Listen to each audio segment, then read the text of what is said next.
April 18, 1906, 5:12 a.m. The most luxurious hotel in the American West, a palace that cost $5 million, that took 4 years to build, that was scheduled to open in exactly 36 hours, begins to tear itself apart from the inside. The grand ballroom's crystal chandeliers swing like pendulums, marble columns crack down the middle. The earthquake lasts 48 seconds. When it stops, the Fairmont stands, wounded but standing. Every other grand hotel in San Francisco is rubble. But the Fairmont's survival will prove to be a curse disguised as a miracle. 17 years later, on August 2, 1923, President Warren G. Harding will die in Suite 8064 of this hotel. The official cause, a heart attack. But the president's body will be embalmed within hours. No autopsy will be performed. His personal physician will refuse to sign the death certificate. And rumors will spread through San Francisco like wildfire. The president was poisoned, murdered to prevent a scandal that would have destroyed the Republican Party. This is the story of the Fairmont San Francisco, a hotel that was supposed to represent the unstoppable ambition of the Gilded Age, but instead became a witness to disaster, death, and the dark secrets of American power. In 1902, the top of Nob Hill was a wasteland of wealth destroyed. 6 years earlier, in May 1896, a fire had swept through the mansions that crowned San Francisco's most exclusive neighborhood. The Bonanza Kings, the silver barons who had pulled fortunes from Nevada's Comstock lode, had built palaces here. Charles Crocker, Leland Stanford, James Flood, men who turned mountains into money. The fire consumed them all. By 1902, the lot stood empty, foundations overgrown with weeds, views of the bay unobstructed because nothing remained to obstruct them. San Francisco had other grand hotels, the Palace, the St. Francis, but none sat on Nob Hill's crown. The symbolic peak of power had become a reminder of impermanence. At the turn of the 20th century, San Francisco was a city transformed by sudden wealth and terrified of sudden loss. The gold rush was living memory. Fortunes appeared overnight. Fortunes vanished just as fast. The city's elite understood that nothing was guaranteed. Not silver mines, not stock portfolios, not even the mansions they built.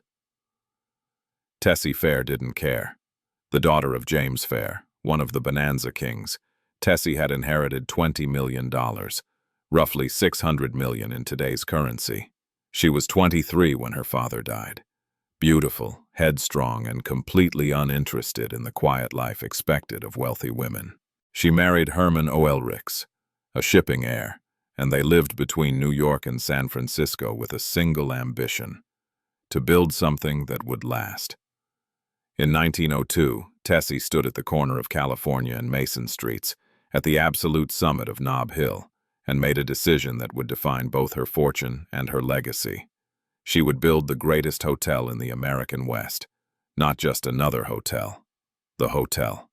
A place that would force New York to acknowledge that culture and power existed west of the Mississippi. A palace that would make San Francisco's elite understand that the age of bonanza was over. The age of permanence had begun. The Fairmont Hotel would be named after her father, James Fair. It would occupy an entire city block.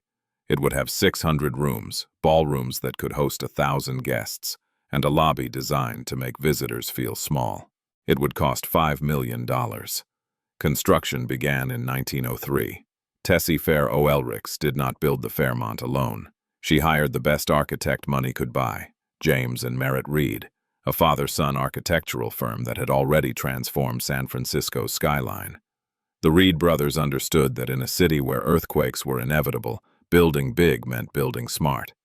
The Fairmont would be constructed with reinforced concrete and structural steel, revolutionary materials for 1903.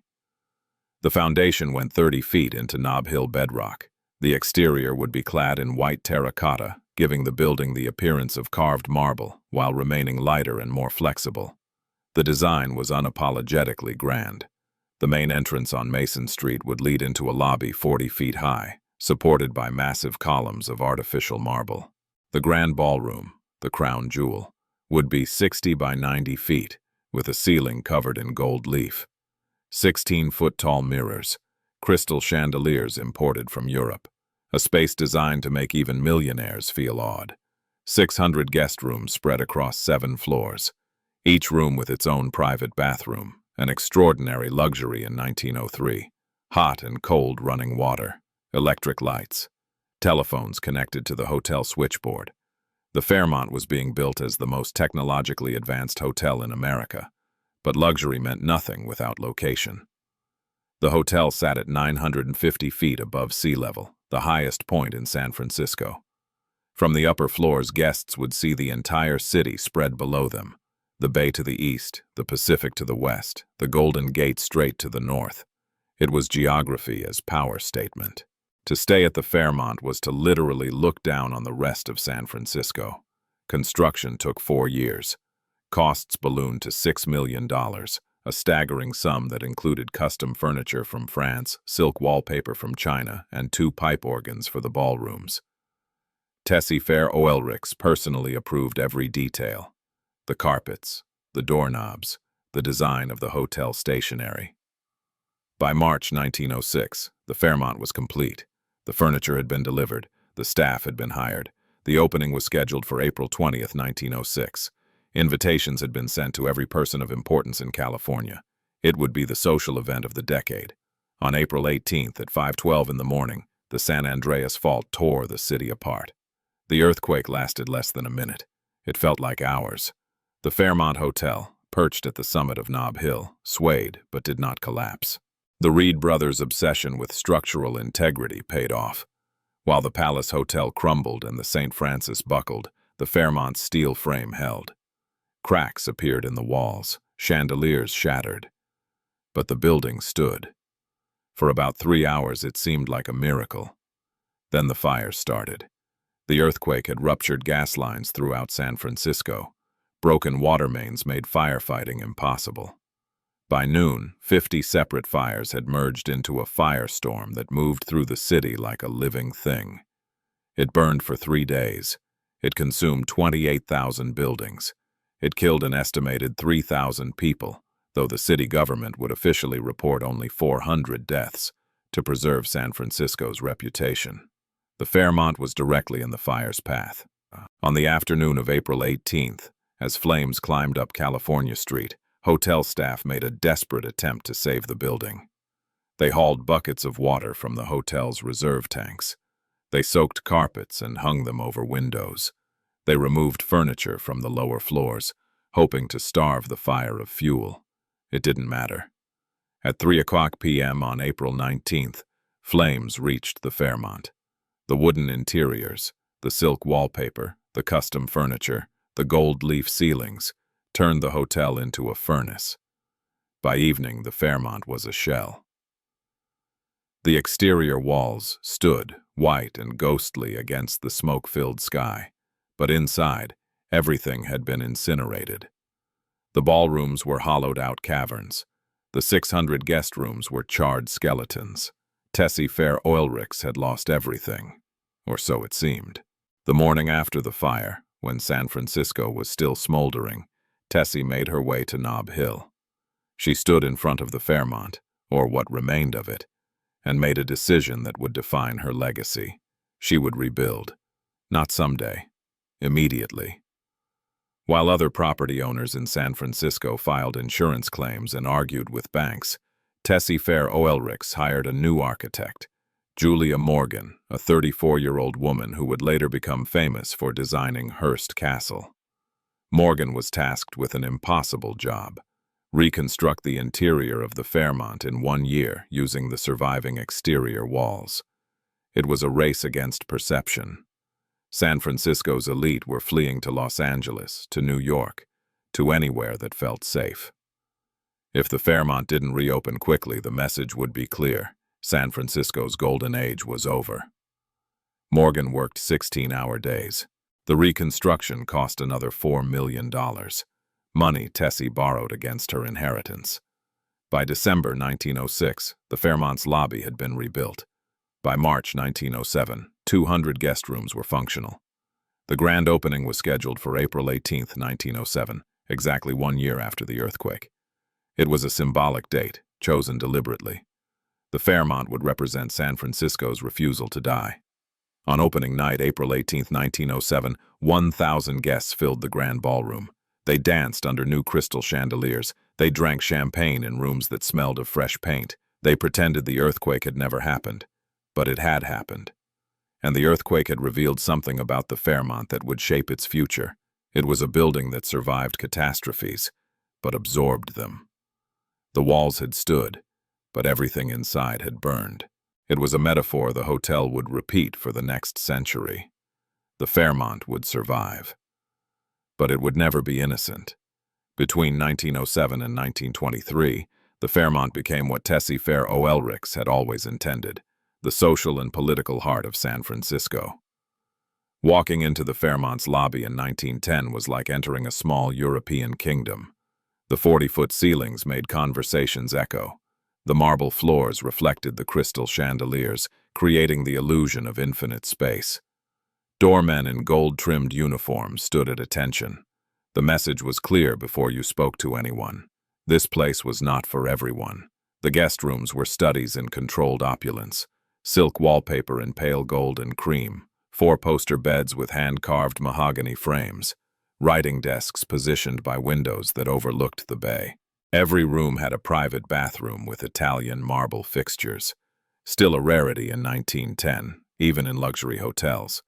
The bathrooms were larger than most San Franciscans' bedrooms, but the rooms were not where power lived at the Fairmont. Power lived in the public spaces. The terrace room, added in 1909, quickly became the preferred location for San Francisco's elite to see and be seen. It was designed as an indoor garden. Potted palms, skylights, white wicker furniture. Ladies would take afternoon tea here while discussing politics, business, and which families were ascending or falling. The terrace room operated on unwritten rules. Certain tables were reserved for certain families. Conversations were monitored for discretion. What happened at the Fairmont stayed at the Fairmont, not as marketing slogan, but as sacred contract. The Grand Ballroom hosted the city's most important events: debutante balls for railroad heiresses, fundraisers for symphony orchestras, political dinners where California's future was quietly decided over 7-course meals. The ballroom could hold 1,000 people, but most nights it hosted fewer than 200, the people who mattered. The Fairmont staff understood their role. They were guardians of discretion. Doormen learned to recognize guests by sight, so no one had to announce themselves. Concierges kept detailed notes on preferences, which newspaper, what temperature for morning coffee, whether a guest preferred roses or orchids in their suite. The Fairmont employed its own florists, laundresses, tailors. Guests could arrive with nothing and leave impeccably dressed. Multi-generational employment was common. Fathers trained sons. One concierge, Thomas O'Brien, worked at the Fairmont for 43 years. He knew the life stories of 3 generations of California's elite.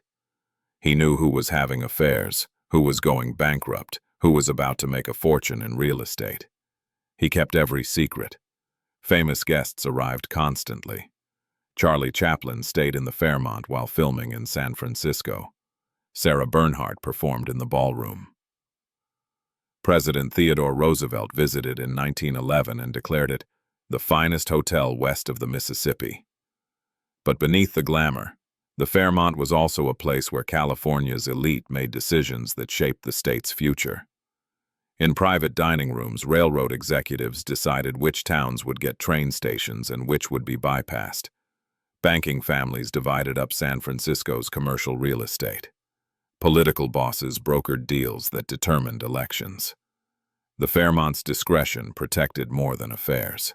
It protected power itself. By 1920, the Fairmont had become indispensable to San Francisco's identity. It was where the city performed its vision of itself.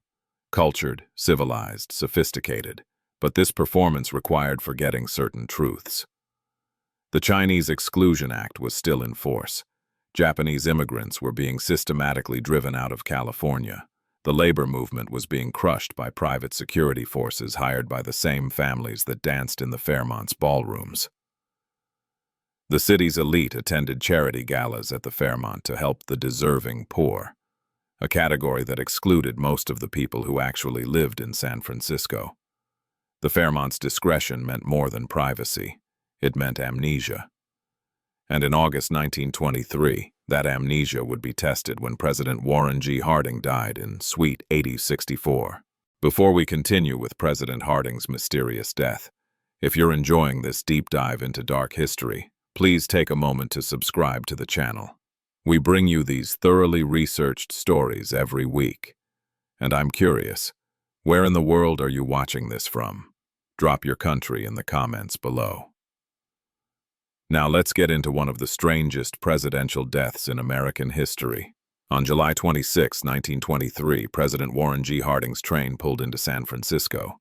He was on the final leg of a cross-country speaking tour called the Voyage of Understanding, designed to rebuild his popularity after 2 years of scandals had made his administration a national embarrassment. Harding was exhausted. He'd given speeches in 70 cities in 30 days. He'd barely slept. His personal physician, Dr. Charles Sawyer, had been treating him for what he called ptomaine poisoning, food poisoning contracted during the train journey. But Harding wasn't just sick. He was terrified. Before leaving Washington, Harding had learned the full extent of the Teapot Dome scandal, a corruption scheme involving his Secretary of the Interior, Albert Fall, who had secretly leased federal oil reserves to private companies in exchange for hundreds of thousands of dollars in bribes. The scandal would eventually send Fall to prison, but Harding's role was unclear. Had he known? Had he profited? Or was he simply too incompetent to notice his own cabinet looting the government? Harding confided in Herbert Hoover, his Secretary of Commerce, aboard the train. "I have no trouble with my enemies," Harding said. "I can take care of my enemies all right. But my damn friends, Hoover, they're the ones that keep me walking the floor nights." When Harding arrived in San Francisco, he was scheduled to stay at the Fairmont, the most secure, most discreet hotel in the city. The hotel's management cleared an entire floor. Suite 8064, a corner suite with views of the bay, was prepared for the president. Extra security was posted. The staff was instructed to maintain absolute privacy. For 3 days, July 26th to 28th, Harding functioned as president. He met with San Francisco's mayor. He gave a speech to the Commonwealth Club. He attended a luncheon with veterans, but his health was deteriorating. Dr. Sawyer diagnosed bronchial pneumonia. Harding was confined to his suite. On the evening of August the 2nd, Harding seemed to improve. He sat up in bed. His wife, Florence, read him a newspaper article, a positive editorial about his administration. Harding smiled. "That's good," he said. "Go on. Read some more." Florence continued reading. When she looked up, Warren G. Harding was dead. The time was 7:32 p.m. Dr. Sawyer, who had been in the suite, immediately called for help. 2 other physicians arrived within minutes. Dr. Ray Lyman Wilbur, president of Stanford University, and Dr. Charles Minor Cooper, a San Francisco surgeon. They examined Harding's body and agreed. Heart attack. Sudden, catastrophic, fatal. But within hours, the official story began to fracture. Florence Harding refused to allow an autopsy. She insisted her husband's body be embalmed immediately, which made toxicology testing impossible. She burned most of Harding's personal papers. She refused to sign a death certificate herself and had to be pressured into allowing Dr. Wilbur to sign instead. Sawyer, Harding's personal physician, refused to sign the death certificate at all. He later told reporters he had doubts about the heart attack diagnosis, but wouldn't elaborate. Newspapers across the country reported the president's death as a tragedy. But in San Francisco, a different narrative was spreading through the Fairmont staff and guests. Warren G. Harding had been murdered. The rumors started immediately, whispered in the Fairmont's hallways before Harding's body was even removed from Suite 8064. The most persistent theory: Florence Harding had poisoned her husband. The marriage had been troubled for years. Florence, 6 years older than Warren, had pushed him into politics through sheer force of will. But Harding was a compulsive philanderer. His affair with Nan Britton, a woman 30 years younger, had produced an illegitimate daughter. Florence knew about the affair. She also knew about the Teapot Dome scandal and understood that if Harding lived, he would almost certainly face impeachment. Had Florence decided that a dead president was better than a disgraced one? The evidence seemed circumstantial but compelling. Florence had been alone with Harding when he died. She had refused an autopsy. She had destroyed his papers. She had controlled access to the body so completely that by the time Harding's remains left San Francisco, independent investigation was impossible. Gaston Means, a former Justice Department investigator turned professional scammer, published a book in 1930 called The Strange Death of President Harding. Means claimed, without any real evidence, that Florence had poisoned Warren with a mixture designed to mimic heart failure. The book was a bestseller, but there was another theory, just as dark and potentially more plausible. What if Harding had been murdered to protect the Republican Party? By August 1923, the Teapot Dome scandal was about to explode into public view. Albert Fall, the Secretary of the Interior, had accepted at least $400,000 in bribes. Other cabinet members were implicated. Harding's closest advisors, the Ohio Gang, had turned the federal government into a criminal enterprise. If Harding testified before Congress or faced impeachment hearings, the full extent of the corruption would become public record. A dead president could be mourned. A living impeached president would destroy the Republican Party's credibility for a generation. The theory went like this. Someone in Harding's inner circle, someone who understood the stakes, had arranged for the president to die in San Francisco, far from Washington, in a way that could plausibly be called natural causes. The FAIRMONT's discretion would ensure no questions were asked. Dr. Sawyer, who'd been treating Harding for weeks, would control the narrative. Florence, who hated scandal more than she loved her husband, would cooperate by preventing an autopsy. It was speculation, but it was persistent speculation. What we know for certain is this. Warren G. Harding died suddenly, at age 57, in a hotel suite in San Francisco. No autopsy was performed. His personal physician refused to confirm the cause of death. His wife destroyed evidence and blocked investigation.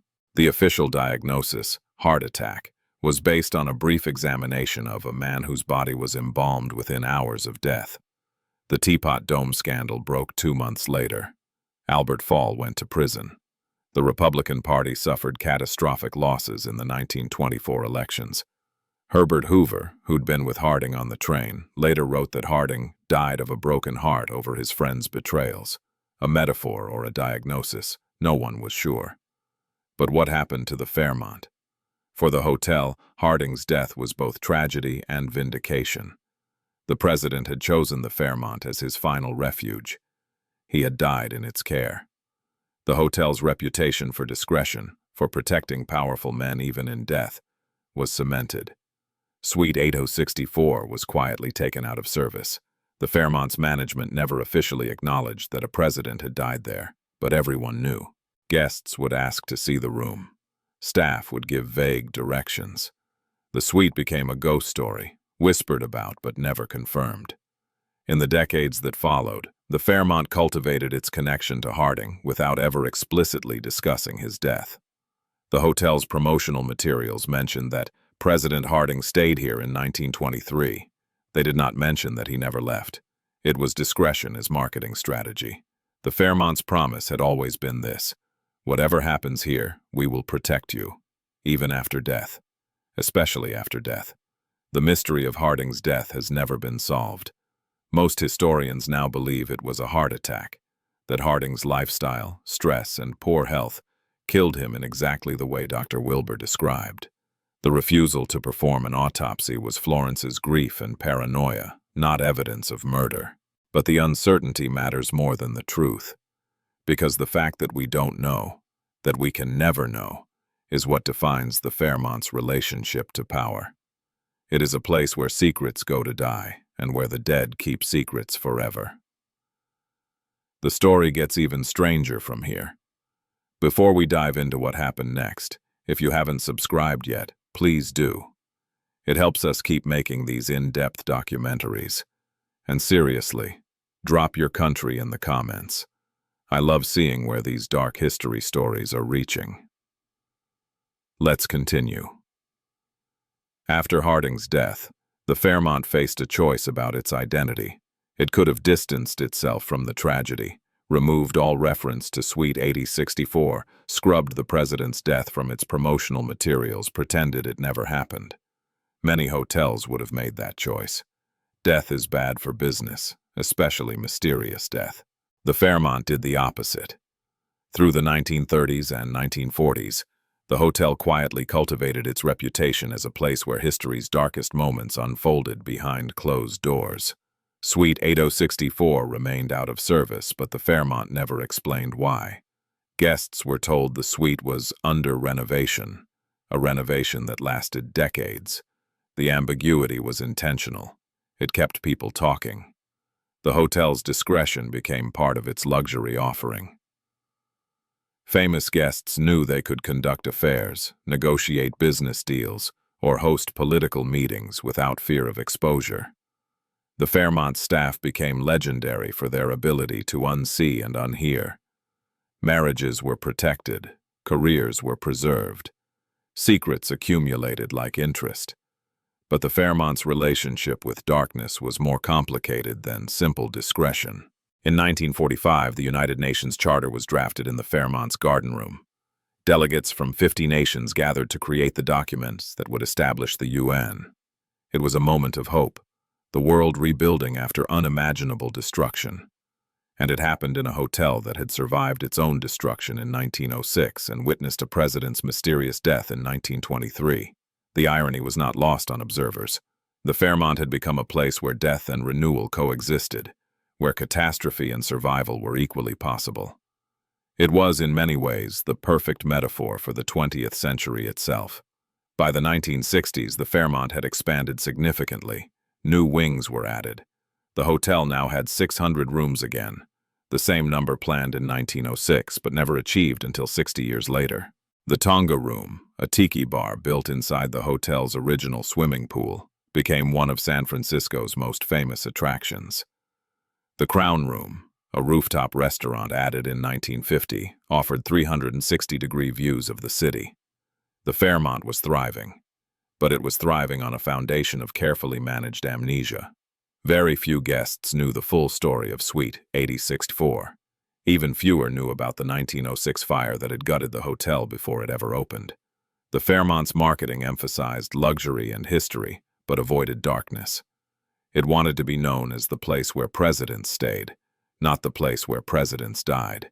In 1999, Fairmont Hotels and Resorts, the company that had grown to operate dozens of luxury properties worldwide, was sold to a Saudi Arabian investment group for $3.9 billion. The Fairmont San Francisco was the chain's namesake property, its symbolic heart. But ownership had passed from Tessie Fair Oilrich's vision to corporate balance sheets managed by international capital. The hotel itself remained beautiful.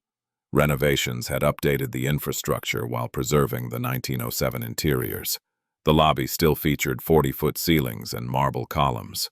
The grand ballroom still glittered with crystal and gold leaf. But something had shifted.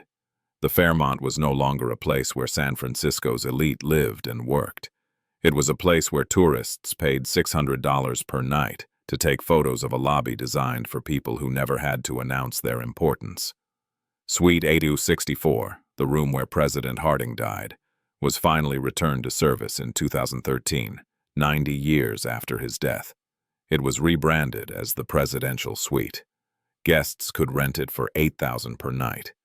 The hotel's website mentioned that President Harding had stayed there. It did not mention that he had died there. The omission was telling. The Fairmont still practiced discretion, but it was discretion in service of revenue optimization, not genuine protection of the powerful. Today, the Fairmont San Francisco is one of the most photographed hotels in America. It's been featured in dozens of films and television shows. It's an Instagram destination. Tourists line up to take photos in the lobby. But very few visitors know the full story. They don't know about Tessie Fair Ulrichs, who bet her inheritance on a dream and lost everything in a fire only to rebuild. They don't know about the conspiracy theories that swirled through these halls when a president died under mysterious circumstances. They don't know about the decades of discretion that made the Fairmont essential to San Francisco's elite. They know it's beautiful. They know it's historic.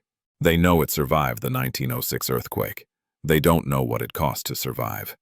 There is a photograph of the Fairmont Hotel taken on April 19, 1906, the day after the earthquake, the day the fires consumed the city. The hotel stands alone on Nob Hill, surrounded by rubble. Its white terracotta walls are intact, but smoke pours from its windows. In the foreground, a man in a bowler hat stares up at the building. His face is blurred by the long exposure time required for 1906 photography, but his posture communicates everything: awe, horror, disbelief. He is looking at a building that survived its own death. That photograph captures something essential about the Fairmont story.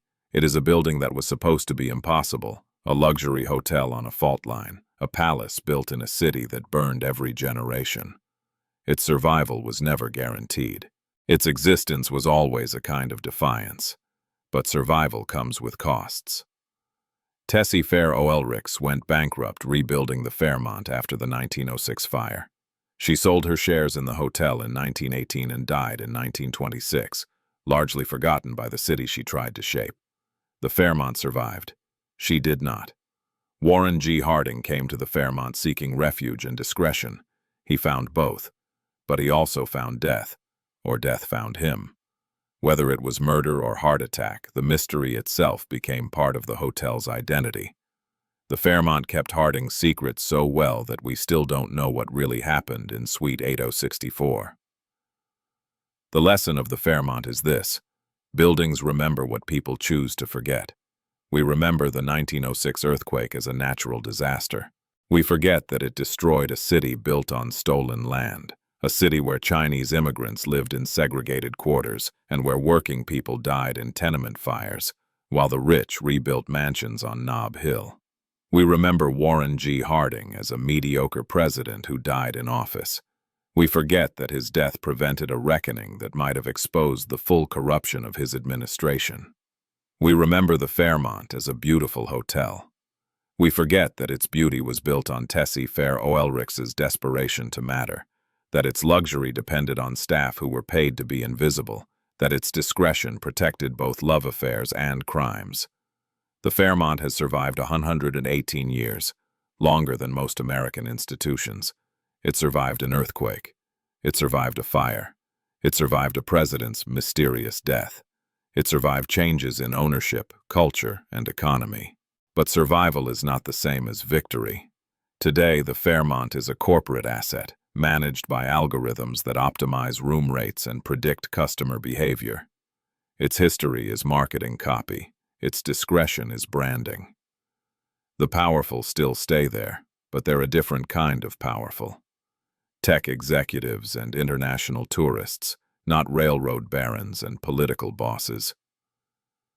The building stands, but the world it was built for is gone. And maybe that's the darkest truth of all.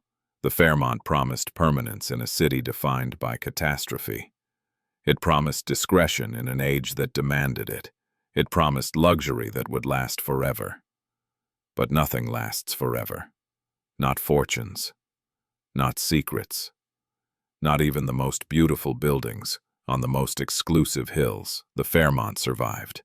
But what it survived as, a hotel that looks like a palace but functions like a museum of someone else's power, is its own kind of death. On April 18th every year, San Francisco commemorates the 1906 earthquake. There are ceremonies, historical markers, documentaries. The Fairmont is always mentioned as a symbol of the city's resilience. No one mentions Suite 8064. No one talks about President Harding. The hotel's darkest story is the one it keeps most carefully, because that's what the Fairmont does. It survives by forgetting. It endures by erasing. And if you walk through its lobby today, past the tourists taking selfies, past the marble columns that were installed in 1907 to replace the ones that burned, you might feel something strange, a weight in the air, a sense that the building is watching you. That feeling is history. Not the history in textbooks, but the history that buildings absorb. The secrets they keep, the deaths they witness, the disasters they survive. The Fairmont has survived everything. That's not always a comfort. Thank you for watching this deep dive into the Fairmont, San Francisco's dark history. If you enjoyed this, there's a subscribe button right there. We bring you these stories every week, thoroughly researched and told in full. And one last time, drop your country in the comments. I love knowing where these stories are resonating around the world. What should we investigate next? Let me know below. Until next time, remember, every beautiful building has a shadow. Sometimes the shadow is more interesting than the building itself.